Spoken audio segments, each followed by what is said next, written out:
Welcome to my YouTube channel SR study point. গত ভিডিওতে আমি তোমাদের ক্লাস 9-এর যে অটাম পোয়েমটা আছে তার বাংলা অর্থ বুঝিয়েছিলাম। আর কি এক্সারসাইজগুলো নিয়ে আলোচনা করবো, তোমরা মন দিয়ে শুনবে ও দেখবে। এক্সারসাইজ 1 কি বলেছে দেখো, take the correct answer from the given alternatives. সঠিক উত্তরটা নির্বাচন করতে বলেছে। একটা বলেছে although the day the fitful gust shakes the window pen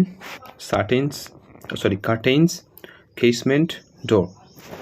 এখানে যে সারাদিন ধরে যে ফিটফুল গাস্ট অর্থাৎ দমকা যে বাতাসটা, সেটা কি করে?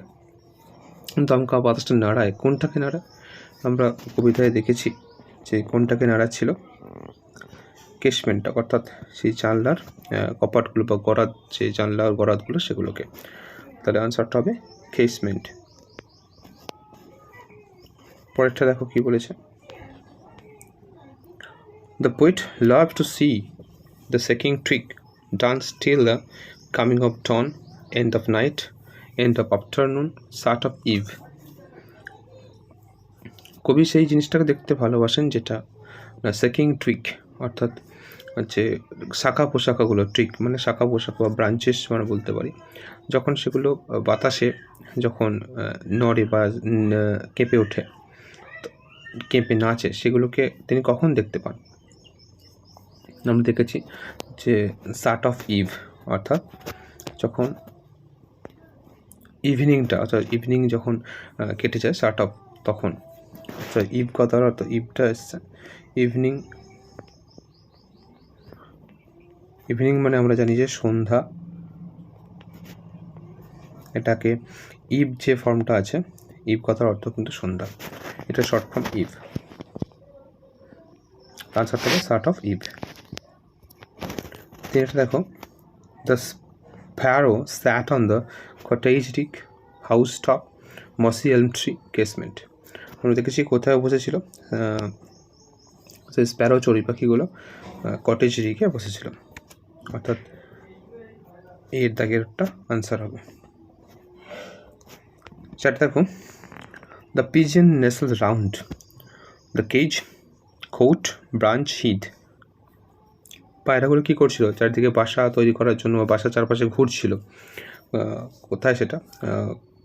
Cage, cote, branch, hedge. আমি দেখেছি coat.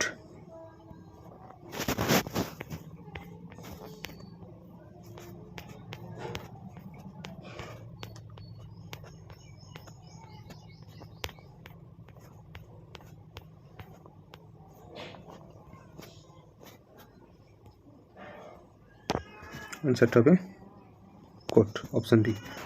The cock was crowing upon the ডাংহিল Li ট্রিটপস mill sales. আনসারটা হবে ডাংহিল মানে গোবরের স্তূপ।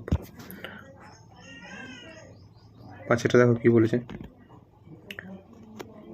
পাঁচেরটা ছয়টা দেখো, the grunting pigs walk slowly scamper by scramble and hurry and dive and swim. কী করছিল তখন? ওই দ্য গ্রান্টিং পিগস অর্থাৎ যে সমস্ত ঘঁত করে আওয়াজ করে যে শুকরগুলো আসছিল, শুকরগুলো সেগুলো কী করছিল? স্ক্র্যাম্বল অ্যান্ড হারি, তারা হুড়োহুড়ি করে একে অপরকে ঠেলাঠেলি করে আসছিল। তার রাইট আনসার হবে স্ক্র্যাম্বল অ্যান্ড হারি।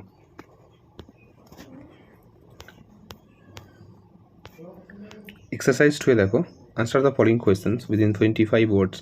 25টা শব্দের মধ্যে নিচের প্রশ্নগুলোর উত্তর দিতে বলেছে। What happens to the leaves of the mossy elm tree in autumn? কী হয় অটামের সময় যে মসি যে এলম ট্রিগুলো অর্থাৎ শ্যাওলাযুক্ত যে গাছগুলো, তাগুলো কী ঘটে তাদের পাতাগুলো? What happens to the leaves of the, সেই গাছের পাতাগুলোর কী হয়? আমরা কবিতায় দেখেছি the leaves fall on to the ground and fitful gust takes them away down the lane. সেই পাতাগুলো কী হচ্ছে, সে অটামের দিনে দমকা ফিটফুল যে গাস্ট, দমকা বাতাসটা সে পাতাগুলোকে লেনের কাছে নিয়ে যায়। The leaves fall on to the ground and the fitful gust takes them away down the lane. দুইটা দেখো, what are the things the poet loves to see in November days? কোন জিনিসগুলো কবি পছন্দ করেন দেখতে পছন্দ করেন সেই নভেম্বরের দিনগুলোতে।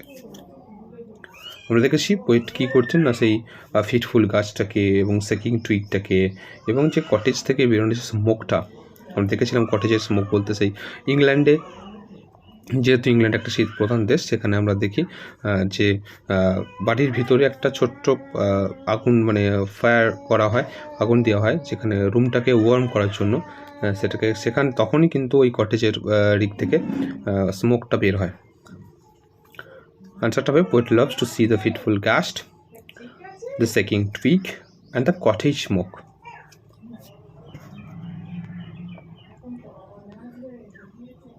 আজকের ভিডিওতে এইটুকু। পরবর্তী ভিডিওতে যে গ্রামাটিক্যাল পার্টগুলো আছে সেই গ্রামাটিক্যাল পার্টগুলো নিয়ে আলোচনা করব।